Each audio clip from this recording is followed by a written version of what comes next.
আসসালামু আলাইকুম। আপনারা তো নিহারি অনেকে অনেক স্টাইলে রান্না করে খেয়েছেন বা বাহিরে খেয়েছেন। আজকে আপনাদের সাথে একটা সিলেটি স্টাইলে একটা নিহারির ফুল রেসিপি শেয়ার করব।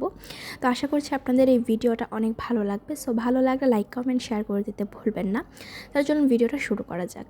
তো ফার্স্টেই হচ্ছে ফ্রিজ থেকে নিহারির পায়াটা যে থাকে ওইটা খুলে নিয়েছি। এবার এটাকে হচ্ছে পানিতে ভিজিয়ে রাখবো। এটা হচ্ছে ডিফ্রোস্ট হওয়ার জন্য আর কি। তো এই যে এখন দেখতে পাচ্ছেন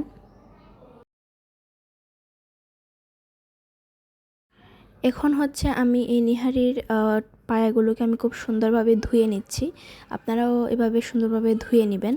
এখানে একটা ছোট রিকোয়েস্ট করে নিই, যারা আমার এই ফেসবুক পেজটা থেকে ভিডিও দেখছেন তারা প্লিজ পেজটা ফলো করে দিবেন এবং এইরকম আরও ভিডিও থাকতে আমার চ্যানেলে চোখ রাখবেন। আর যারা ইউটিউব চ্যানেল থেকে ভিডিওটা দেখছেন প্লিজ ইউটিউব চ্যানেলটা সাবস্ক্রাইব করে দিবেন, পাশে থাকা ছোট্ট বেল আইকনটা ক্লিক করে দিবেন, তাহলে আমার ভিডিও ছাড়ার সাথে সাথে আপনার কাছে নোটিফিকেশন পৌঁছে যাবে। আর এদিকে কথা বলতে বলতে নিহারির পায়াগুলো ধোয়া হয়ে গিয়েছে। এখন আমি মশলাগুলো দেখিয়ে দিচ্ছি। এগুলো আমি রান্নার সময় একে একে সব বলে দিব। এখানে আছে আদা বাটা, তারপর হচ্ছে রসুন কুচি, তারপর আছে রসুন বাটা, তারপর আছে পেঁয়াজ বাটা।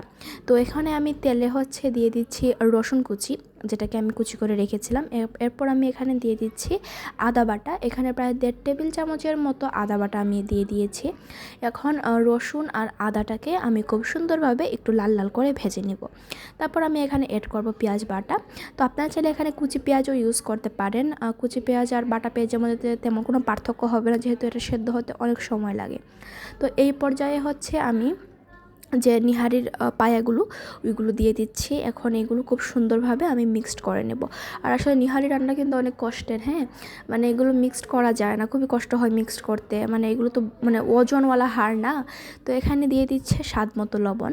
আর এখানে আমি নিয়েছি কিছু আস্ত গরম মশলা, তেজপাতা, এলাচ, লবঙ্গ, মেথি, এগুলো দিয়ে আমি খুব সুন্দরভাবে এখন দিয়ে দিব গুঁড়া মশলাগুলো। দিয়ে দিলাম হলুদের গুঁড়া, 1 চা চামচের মতো হলুদের গুঁড়া দিয়ে দিয়েছি। তারপর এখানে অ্যাড করব মরিচের গুঁড়া, 1 চা চামচের মতো অ্যাড করছি। তারপর এখানে হচ্ছে আমি দিয়ে দিচ্ছি বাটা রসুন। তো বাটা রসুন আমি এখানে 1 টেবিল চামচের মতো অ্যাড করছি। এখন এইগুলো আমি খুব সুন্দরভাবে মিক্সড করে নেব। আপনারা যদি এই স্টেপগুলো একের পর এক করেন আপনাদের নিহারিও অনেক মজা হবে। আর এই যে এখন আমি এটাকে ঢাকনা দিয়ে ঢেকে রেখে দেবো, মানে একটু কষানো আর কি, এইটুকুই।